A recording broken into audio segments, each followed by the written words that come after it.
Welcome to Huddle Up, Brought to you by the Fields Huddle Group. Jaguars senior writer John Oehser, NFL Network Analyst and former Jaguar Bucky Brooks, and senior reporter J.P. Shadrick bring you the latest on your Jacksonville Jaguars. Huddle Up starts right now. It is Wednesday. It is week 16, and it is Huddle Up with Bucky Brooks. Busy show ahead. Our last look at the Jets-Jaguars. We'll put that one in the past because it's a massive game this Sunday. Our first look at the Jaguars-Broncos matchup. The Broncos, the 1 seed currently in the AFC playoff race. They have secured a playoff spot. The Jaguars, currently the number 3 seed. They have secured nothing yet in the playoff race. Trevor Lawrence against this Broncos defense. It rates very highly in most categories, if not number 1. And the Jaguars defense holding their own, certainly. They're near the top in takeaways and run defense, number 1, against a mobile quarterback in Bo Nix. We'll see about that matchup. And, of course, the AFC playoff picture is starting to clear up just a little bit, but it could be some chaos in the next week or so. Huddle Up with Bucky Brooks, brought to you by Fields Auto Group Jacksonville. See Fields first, Jacksonville's premier luxury auto group. Go to fieldsauto.com. J.P. Shadrick, John Oehser from the Hyundai Studios. We're at the Miller Electric Center. Bucky Brooks is back in Los Angeles, joining us now. And good afternoon, Bucky. It's finally here. 1 versus 3 seeds, massive December game. Yeah, no, it's a great time for the Jaguars to go on the road, take on the number 1 seed in the AFC. Liam Cohen has played the disrespect card to a T. And this is another opportunity to do that because the game is not even a national feature game.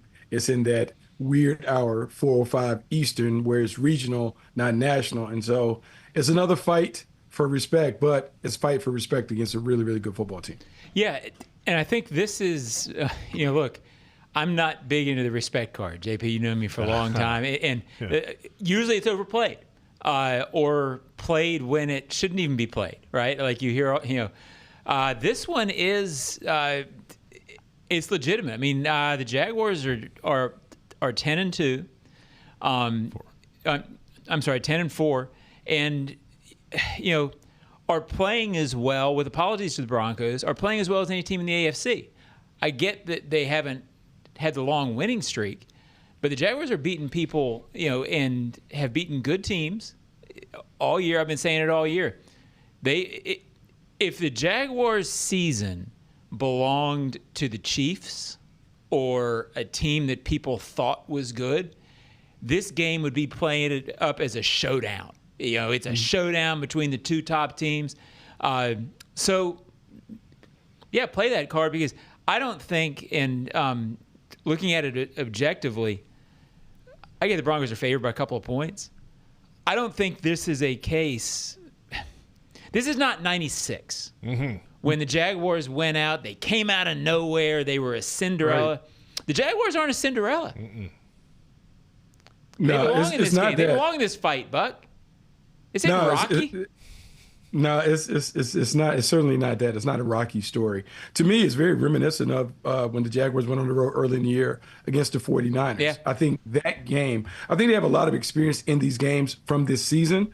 That game in itself, when we went on the road, there weren't many people that thought the Jaguars would beat the San Francisco 49ers in their place, regardless of how the season has started. But to knock the Niners off, that was huge. I think they can take a lot of that experience and use here against the Broncos because I think it's a similar environment in terms of the Denver Broncos are a good team. They're tough to beat in their place. And so you got to deal with not only that, but you got to deal with the added element of the altitude and all that other stuff that comes into play when you go to Denver. Yeah, it's sort of like John Madden used to always say, tell me the big game before the game. Yeah. Or tell me when there's a little game. Yeah. Because to me, they seem beat the Chargers. That was a big game. And they beat them bad, so I think people are like, it's just the Chargers. Well, the Chargers are 10-4. The San Francisco 49ers, was that not a big game? They're 10-4. The Chiefs felt like a pretty big game to me at the time. Yeah, certainly. And I get that they're not all that now, but they were a tough out. Ask any team that's played them this year if they were a tough out or not. And they've got 3 of those kind of wins. They've beaten the Texans. So I'm with Bucky. Yeah. I don't think this team is going out there thinking, oh, the mighty Broncos. I mean, they respect them. I mean, it's going to be tough. But the Jaguars or anybody watching the Jaguars should not feel like this team doesn't belong in the same field as anybody in the National Football League right now. This is a matchup of 2 good teams. Absolutely, and we'll get into the matchups head-to-head. Broncos defense against Trevor Lawrence and company and vice versa. Jaguars defense against Bo Nix coming up in just a little bit. Speaking of Trevor Lawrence, of course, coming off a career game, highs in rating, touchdown passes, and total touchdowns, 5 through the air, 6 total in the game, in a 48-20 to win over the Jets. And he was asked today, the quarterback, does it feel different than it did earlier in his career? I mean, I feel like I'm seeing it really well. I think I'm throwing it well. Just offensively in general, it's never about just one guy. I think just as an offense, we're really synced up right now, especially in the passing game and protecting up front. I mean, you can't do anything without that. And those guys have done an awesome job. And guys are making a ton of plays down the field. We all have a lot of confidence in what we're doing. It just seems like we got the ball rolling the last few weeks. So it feels good. Yeah, I don't know to answer your question about compared to other stretches of my career. I mean, it just feels like I'm seeing it well. Feels like it's coming out good. Like I said, guys are making plays. We're trusting each other, and it's been fun. So we just got to keep it rolling. So that's Trevor Lawrence, of course, the full press conference at Jaguars.com. 9 touchdown passes, no interceptions the last 3 weeks. And his rise – obviously is part of this Jaguars trend forward on the offensive side here. And it is, John, really great to see finally getting some traction in the passing game. Yeah, I think what I like here, Buck, when I listen to him and even when I watch him, look, he had the game of his career last week. Did it feel like a big deal to him? Meaning, I don't think he necessarily thought he played out of his mind to have this game. And I think that's significant. When I watch him right now, he had 6 touchdowns, which is obviously an outlier stat-wise. But it didn't feel to me, Bucky, like he played all that much better than he had for the last 2-3 games since the end of Arizona. And I think that's what I like, is he doesn't have to play above himself to play this well. Yeah, no, John, there's so many different things to like about how Trevor's playing and how this offense is clicking. First, let's talk about the quarterback. The quarterback is playing well. He has a lot of confidence. He's letting it go. And I've tried to get people to ignore the completion percentage numbers and just watch the game and look at how he's playing, feel the confidence that he's exuding and the plays that he's making. That tight window throw right there to Brian Thomas was a dart. And so many of the plays that he's making, not only with his arms, but here with his legs, where he takes this one in, it is a different Trevor Lawrence in terms of he's fully embraced whoever he is going to be. And that has really unlocked all of the superpowers that we've seen from him. The other part of the offense, because he talked about the offense being in sync, very early in my career, first as a scout, I had a coach tell me that the job of a coordinator is to make sure that in a league full of specialists, we put the specialists in the right position so they can play to their superpower. When you're looking at this team, the acquisition of Jacoby Myers allowed him to be the number 1 to do the dirty work. Parker Washington having more opportunities to work the middle of the field and to do some special things on catch and run. Brian Thomas Jr. being slotted in a position where he's running vertical routes and out-breaking routes. So now the things that he wasn't doing well early in the season, they've been minimized because they're not asking him to do it. Travis Etienne catching the ball out of the backfield on top of doing the duties as a running back, and then Brenton Strange coming in and doing what he does as a tight end. Everyone has been positioned in a spot that they're only asked to play to their strengths, and that is why we're seeing this offense roll, because as the coach told me, when you play to your strengths, you have no weaknesses, and that's what we're seeing from this offense. Just be who you are. That's what James Gladstone talks about when he's bringing players into the building. Just we want you to be no more than who you are, and that's what we're seeing on offense. Do I have time to ask the analyst a question? Sure. You said right before you stopped, in the middle of what you just said, you said something about Trevor Lawrence embracing what he is. Expand on that. I think a lot of times, I think Trevor by nature, this is just me observing him from the time he was a teenager. I think he's a people pleaser. I think he wants to make everyone happy. And sometimes in trying to make everyone happy, maybe he moves away from who he really is as a player and trying to, I'm going to fit this mold that this person wants me to be. I think what Liam has done is try to just get him to, hey, man, just play and I'll make it right around you, or we'll make it right around you. Don't worry about the mistakes. Don't worry about playing perfect and those things. And I think that's also the perfectionist quality is part of being a people pleaser. And I think in kind of freeing him from those chains of trying to be perfect, I think we've allowed him to be aggressive. He's not reckless, but he's being very aggressive and letting it go and playing with confidence and those things. And by doing that, I mean, look, I'll say this is the best version of Trevor that I've seen since he was at Clemson in terms of like fully making all of these throws, all the superpowers that he's been touted on having. We're seeing it all play out in full time. And I'm saying it's not necessarily reflected on the stat sheet, but it certainly is what you feel when you're on the sideline watching him and watching this offense operate with him at the helm. It's a great sign for this Jaguars team down the stretch run of the regular season and hopefully beyond deep into the postseason with the quarterback playing at a high level. We'll come back in a moment and we'll take a look at this matchup or matchups, plenty of them in this Jaguars-Broncos game coming up in Week 16. The 1-seed Broncos, the 3-seed Jaguars for the moment. It'll be a massive football game. First Jags regular season game with both teams entering with 10 or more wins since Week 16 of 1999. Massive game in the regular season. And if you want customized Jags furniture for your home, check out zipchair.com and browse all customizable options. ZipChair, furniture for fans. This is Huddle Up with Bucky Brooks.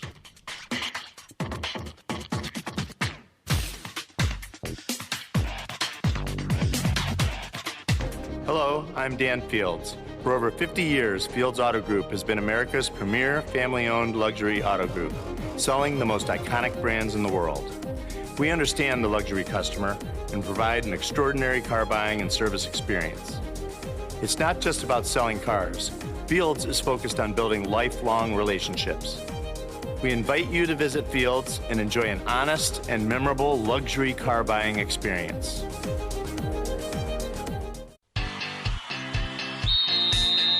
It's game time, Jaguars fans. This season, feed your fandom with the Jaguars sub from Publix, the official supermarket of your Jacksonville Jaguars. Wow! Sink your teeth into crispy chicken tenders, boar's head bacon, melted cheddar, sweet coleslaw, and smoky barbecue mayo, all stacked on a fresh white roll.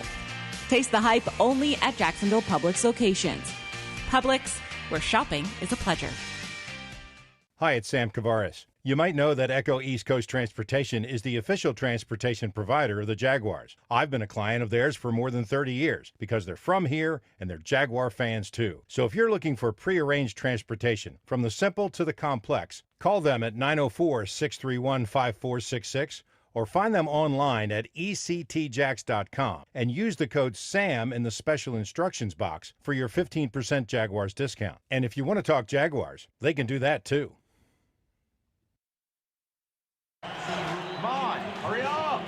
The stadium bathroom line. It's like TSA and the DMV merged in the waters of rush hour traffic, and you're in it. No closer to the bathroom than you were 5 minutes ago.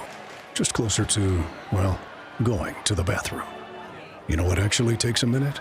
Pre-ordering an Uber so no one drives impaired after the game. Take a minute, make a plan. Never drive impaired. Go to takeaminutenow.com from Diageo, Mad, Uber, and the NFL. Please drink responsibly.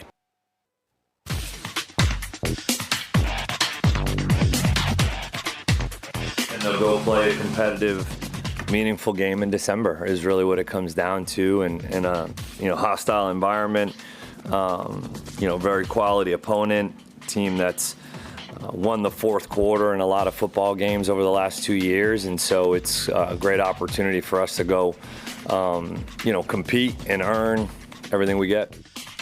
Head coach Liam Cohen earlier today, full press conference at Jaguars.com. Jaguars YouTube. We'll hear more from him coming up shortly. It is Huddle Up with Bucky Brooks, J.P. Shadrick, John Oehser in Jacksonville. Bucky Brooks out in Los Angeles. The Jaguars and the Broncos. Big-time matchup of teams in the playoff race. The Broncos have secured a playoff spot, but the Jaguars have not as of yet. They can secure a spot with a win this week over the Broncos and either a Texans or Colts loss. That would put the Jaguars officially in the playoffs this week. And not an easy task against the Denver Broncos in this fantastic defense. They lead the league in sacks. They are number one in red zone, number one in third down. They do a lot of things really well. Number two in rush defense behind the Jaguars, third in scoring. They don't take the ball away too much, but, John, they do everything else pretty much well. Yeah, and I'm curious because Bucky obviously gets a chance to watch more teams than we do.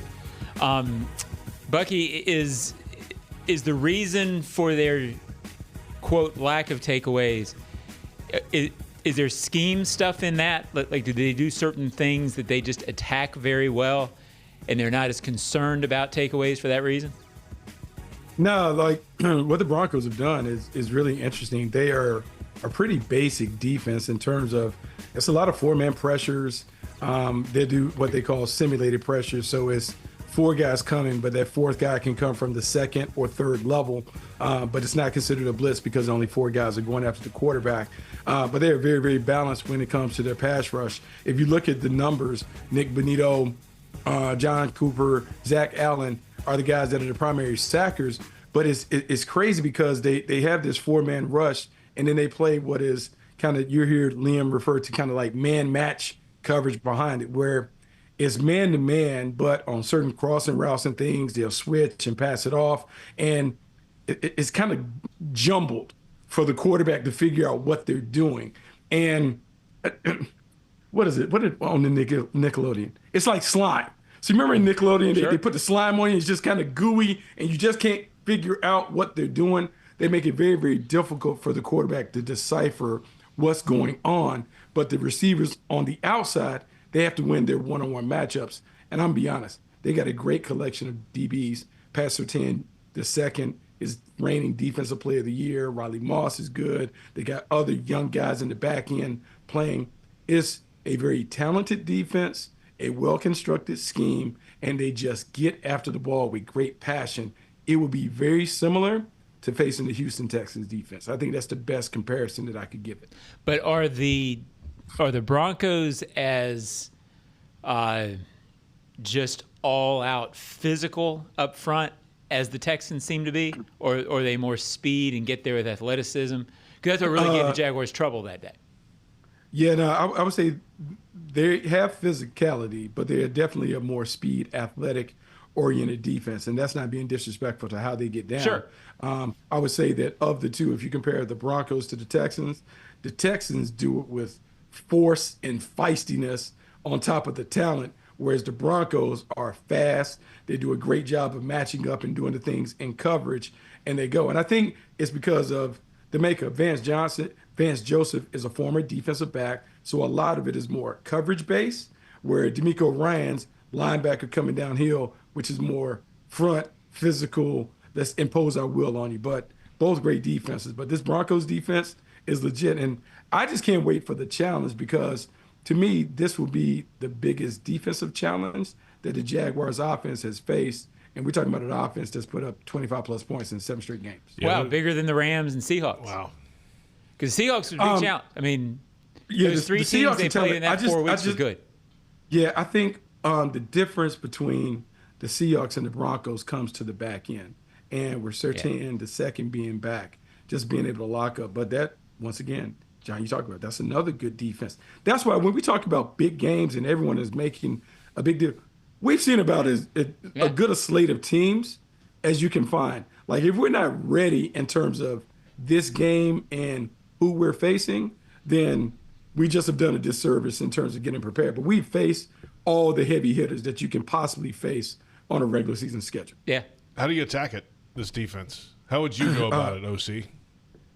Man, look, I think Liam is really, really good at attacking those things and understanding schemes and those the way that you can kind of understand the rules and put them in binds. And what he did last week against the Jets is he compromised the integrity of the rules, which led to some wide open receivers. What I anticipate the Jaguars doing is studying all these old tapes of this defense and trying to figure out what has been most successful against these teams within our offense. But I don't think you change a lot of what you do. I think the running backs will be critical because there's an advantage that Travis Etienne should be able to have on their linebackers in terms of getting in space and being able to create. But ultimately, it's going to come down to our wide receivers' ability to win their one-on-one matchups. And I think, if anything, I talk like glowingly about Patrick Surtain II, but I'm going to tell you, Riley Moss has been the guy that teams have targeted, and give him credit. He is a terrific corner, but I would think he is going to be the guy that you attack a few different times to see if you can get a big play on him. Yeah, or a pass interference. He's got 12 penalties this year, 10 pass interference calls, John, against him. Yeah, and I'll tell you what's impressive is, again, I've talked about it all year. I'm not sure I've ever seen a group, and I've been doing it 30 years, so I'm sure I have, but the way that this receiver core for the Jaguars has gone from what we thought it was going to be to, what's going on here, to now going into a game where you are playing a defensive backfield that's high end. I was asked this morning by somebody, well, what if they put Surtain, do they travel Surtain? Is he going to take away Jacoby or BTJ? I started thinking, I guess I don't really care. Because, from a Jaguars perspective, if you try to take away Jacoby Myers, which is a legitimate thing, don't you feel good now that, hey, we can go to Parker Washington. We can go to Brenton Strange. We can go to Travis Etienne. The way they have turned themselves into an offense with legitimate options against any scheme, against anything, again, I think it's out of the many storylines of this team, and there has been a lot, that to me is, now you're going into December football where I think the Broncos are as concerned about that as the Jaguars are about the Broncos' secondary. Yeah, John, it's interesting when you talk about their wide receiver core and those things. The game that is of note to me for the Denver Broncos, because we'll talk about them being a superpower, but I also want to keep in mind that the New York Giants were dominating them in the middle of the season, and they ended up losing 33-32. But a very balanced attack gave them a lot of problems. And the thing that the Giants did is they worked the underneath areas of coverage. They worked the tight ends, 2 of them, successfully. They got the ball to the back, out of the backfield successfully, and they worked the middle of the field. Given how our team is constructed, I could see a similar game plan where we're really working the middle of the field. We're getting the ball. We're using formations and shifts to kind of create advantageous matchups where we're getting 6 and 8 and 10-yard games. This may not be, and I don't anticipate it being, an explosives game. This may be a game where can you control the game, nickel and diming, and then it's going to come down to the red zone. We need to get 7s and not settle for 3s, and then we're going to have to make some tough decisions on 4th and shorts. Do we kick it or do we go? And those decisions will ultimately decide whether we walk out the stadium as winners or losers. I think Liam's going. I think he's probably going to go more than he doesn't. Yeah, probably. I'm kidding. How that goes. We're back in a moment. We'll dig into the Jaguars' defensive matchup this week against Bo Nix and the Denver Broncos. The 1 seed hosting the 3 seed. The Broncos hosting the Jags this Sunday in Week 16. It's Huddle Up with Bucky Brooks.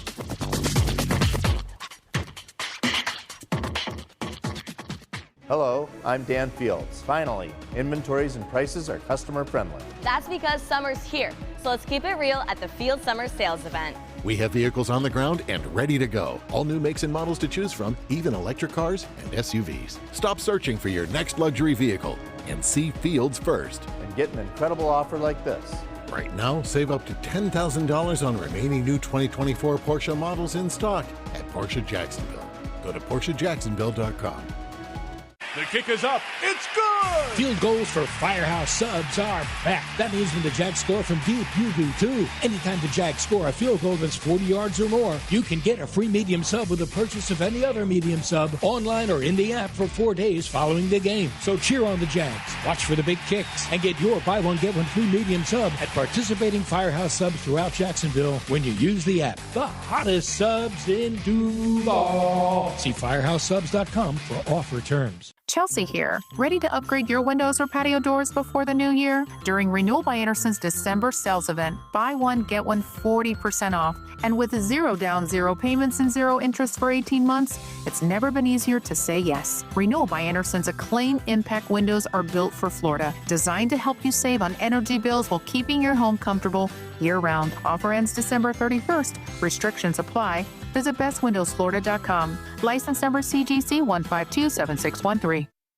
Before you break ground on any project, make sure to call 811 before you dig. Sunshine 811 is a free service to have underground utility lines marked before digging. For projects of all sizes, creating a game plan can save you time and money. Skipping the call could mean accidentally hitting underground utility lines, which can lead to injuries, expensive repairs, fines, and even service outages in your neighborhood. Let's keep everyone safe. Dial or click ahead. Find out more at peoplesgas.com/811.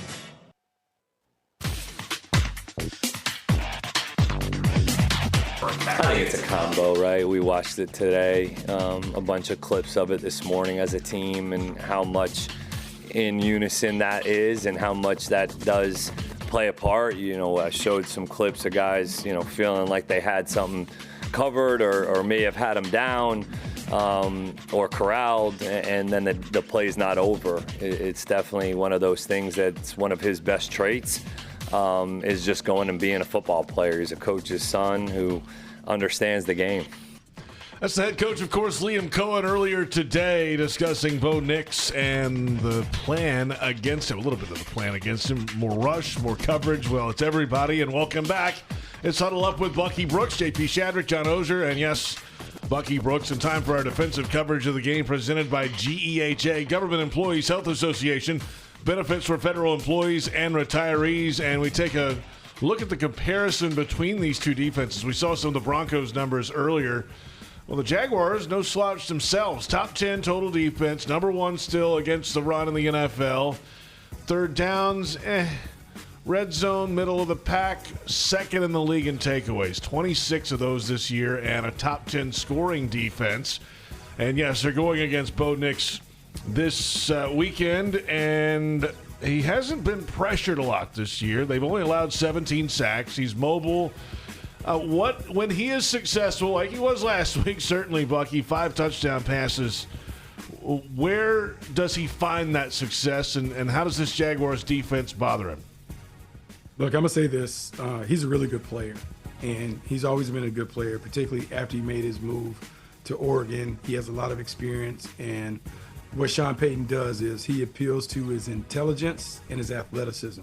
They put a lot on his shoulders. They ask him to do a lot at the line of scrimmage, but then they put him on the move where he can operate as a run-pass threat on the perimeter. And what he is a great decision maker on the move.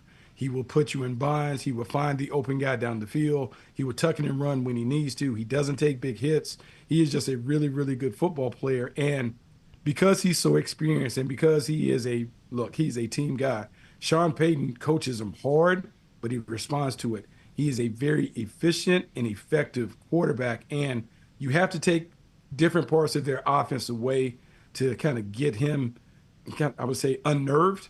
You got to stop the running game. So the running game then can negate some of the play-action passing game that he does well, and then you got to make sure that you eliminate the big plays. Cortland Sutton, Marvin Mims, some of these guys can get down the field, take away the big play, make them play dink and dunk, and then you got to be great in the red zone. I think that's the way you have to play them. The Broncos are going to move the football, so it's not about shutting them down, but it's about making sure if they do get to the red zone, they have to kick it. They don't necessarily punch it in for 7.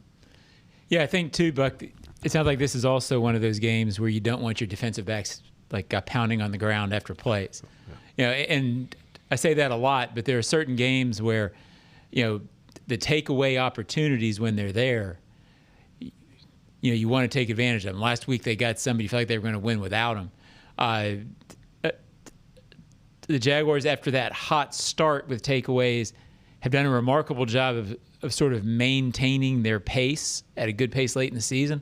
Bo Nix, it seems to me, is a quarterback. You'll get a couple of shots, and you got to get him when you can, and keep him in the pocket. I mean, that's a big part of this game, is making sure that he's not outside when they design him to be outside, okay, but don't let him escape and have a game where he gets a chance to create a lot of magic. Bucky, who scares you in their wide receiver core? I mean, Cortland Sutton is the main one, just because of his size. They can throw it down to him. He's terrific in terms of taking the ball off the top. But they have a ton of playmakers. I mean, obviously, we're going to see our old guy, Evan Ingram, work in the middle of the field. They can do it by committee. Troy Franklin's a guy who has some speed that can get by you. But they're very similar to us. I think we're almost looking at a clone. They're a by committee situation. Like, they're not a lot of all-stars or guys that the league would recognize as all-stars, but collectively they kind of come together. And when they're in rhythm and in unit, working together, and they're in a flow, they're a very, very difficult thing. But I'm going to say this, and J.P. will understand it. It's still the same Bo Nix that I saw at Auburn at times. So that Bo Nix will show up.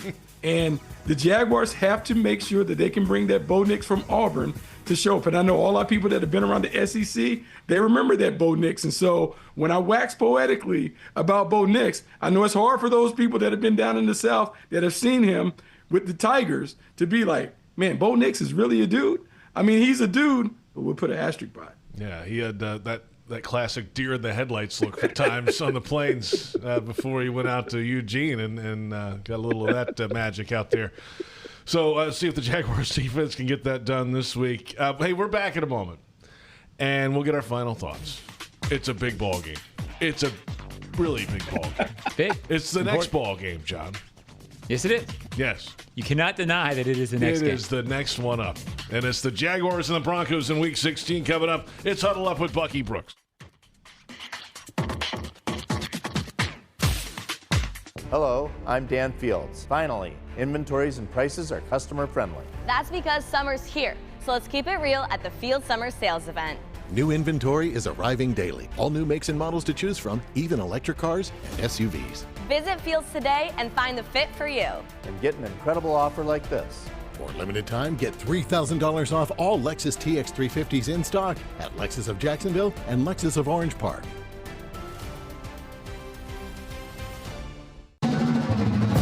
Huddle up, My Gate Rewards members. Football is back. Celebrate with the Duval Meal Deal at Gate.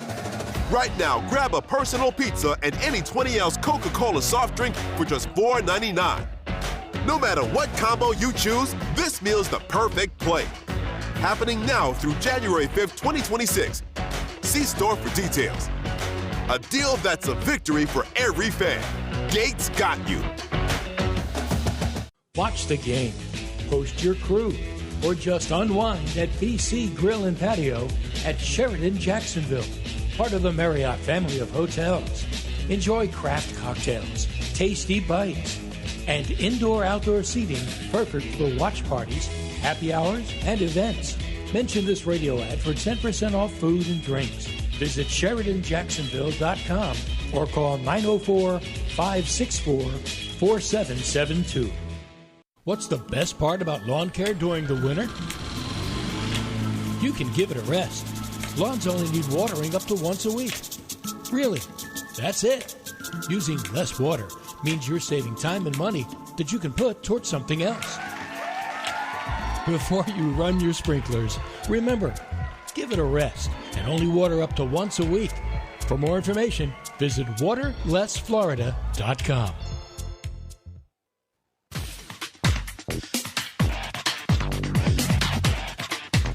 Collaboration, chemistry between the players and coaches as well.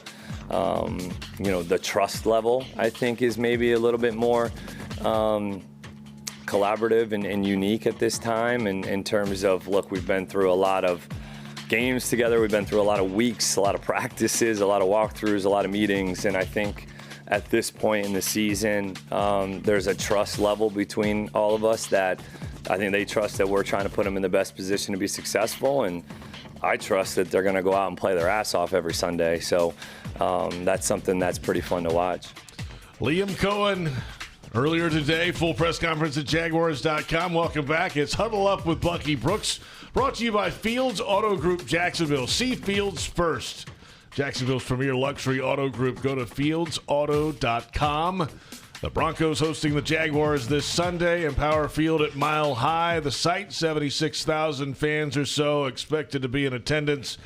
And you know what? We were talking about quarterbacks a moment ago. There's a pretty close comparison in terms of statistics between Trevor Lawrence and Bo Nix this season. Nearly identical passing yardage, identical touchdown passes, close in interceptions. The rating is almost spot on. Nix has thrown it about 50 more times or so. That's really the only difference, and completed a little bit more of them. Yeah, look, I walked in after the game the other night and saw Bucky recovering from his sickness. And I kind of told people sitting there, I said, hey, we got a quarterback. I mean, and it's interesting, Bucky, how it's sort of the Jaguars have been getting better, and it feels like they've been adding strengths through the course of the season. At first, the pass rush was not a strength. I don't know if it's elite yet, but it feels like it's there. The offensive line has been a building block putting in place. The receiver core has been rebuilt. And then all of a sudden you take all that and you plug into the mix, hey, guess what? This guy might be elite.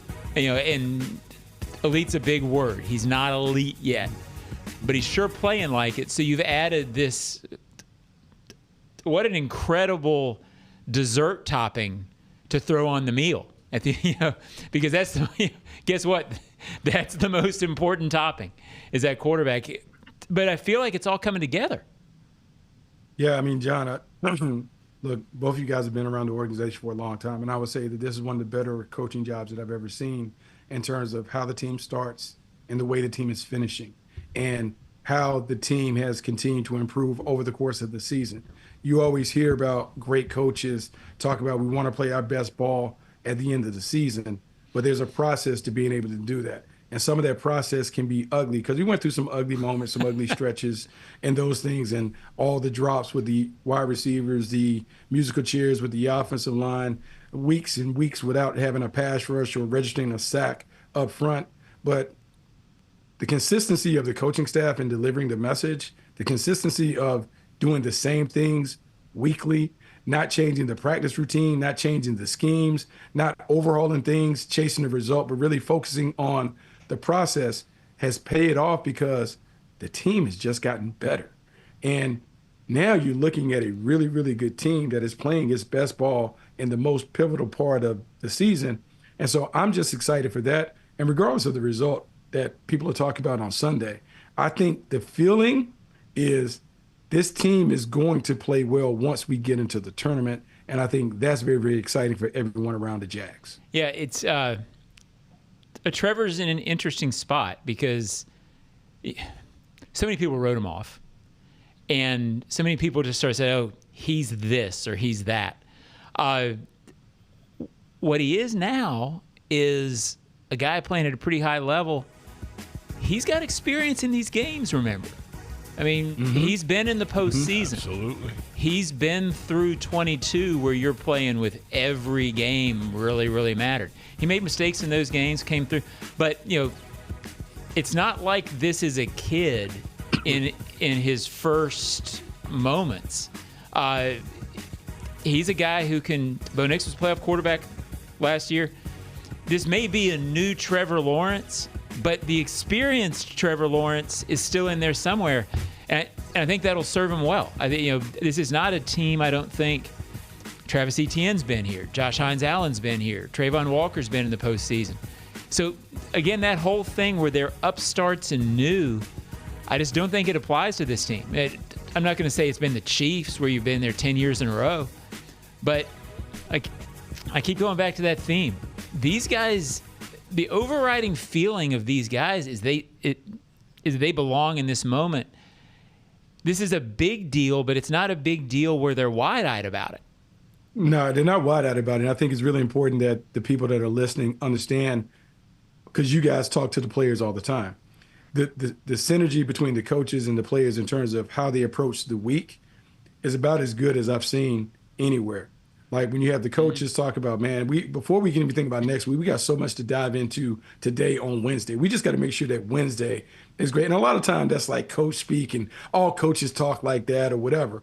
But when you hear the players talk about, hey, Wednesday sets us up for Thursday, we attack our hard day on Thursday, get ready for Fast Friday, Saturday, then we're off. And we know that whatever we do during the week is going to set us up to be able to play well on Sunday. That's how they talk. Like, it's rare on record, off record, that you can get them to talk about anything beyond this week. And that focus is really going to serve them well, because as the games get bigger, if you just stay in your same routine, you don't feel the magnitude of the game. You're just locked into your routine, and then you just roll the balls out on Sunday, and whatever happens, happens. All right, quick look at the AFC playoff race. There are clinching scenarios for both of these teams this week. The Broncos would clinch the AFC West with a win and a Chargers loss at the Cowboys. They could also clinch the number 1 seed with a win and a Chargers loss and a Bills loss and a Patriots loss, all in Week 16. Broncos last won their division in 2015, the year they won Super Bowl 50. Well, the Jaguars could clinch a playoff berth with a win and a Texans or Colts loss in Week 16. Houston at Vegas, it's probably not happening. Indy and against San Francisco is on Monday Night Football. So those are the possibilities this week going into a massive game. The 1-seed Broncos, the 3-seed Jaguars. It's going to get tricky down at the bottom as well in the wild card race of what teams are kind of hanging around in that last spot or two. Yeah, it seems, and there's more math to it than this, so this is not exactly right. But the Colts are kind of the team that keeps it from being very cut and dry in the AFC. If the Colts are indeed sliding, which they appear to be, but they didn't really play that way on Sunday, if they are indeed in free fall, which, again, I'm not sure they are, then all of a sudden it's pretty clear who's going to make it and who's not going to make it. But they played tough against Seattle, and they've got the Jags next week. So if they can find magic, which isn't, we can all assume whatever we want about the Colts, but late in NFL seasons, you can't predict. So they're really the team that makes it a little more complex than it otherwise would be. Yeah, I mean, like, they still hanging on for dear life. The Baltimore Ravens are there, but they have a matchup with the Steelers at the end that ultimately decide who goes in the division. Those things. The Steelers take on the Lions, and that's going to be a tough game for them. All those things. But honestly, I give a rat's tail about either. Sure. Like, we got to 10, we get to 11, we know for sure we're going. So the focus is just on, let's see if we can get to win number 11. And then win number 11, if it happens this week, now we begin to talk about number 1, number 2 seed, all that other stuff. But the most important thing that the Jazz can do now is just play well, knock off the Broncos, and then we don't have to worry about anybody else and what they do because we don't care. Yeah, and I think that's really the key. I think it's the mindset of this team. They're not saying this publicly. They are a little bit, but their idea is, look, let's just keep winning and go to San Francisco. And that really is, there are some years that you sit there in December and talk about, okay, if this team wins, if this team wins, if this team wins. I do think the Jaguars are thinking, hey, let's not worry about anything else. We control our destiny all the way to February. And every team says that. Again, that's what this team feels like. And it's remarkable, JP, to me. We were here in August. We've been here for 13, 14 years, the both of us. How quickly the mindset of this team and franchise has turned into, this is where we're supposed to be. And we just played a big game 2 weeks ago. We're going to play a big game this week. We're going to play big games on down.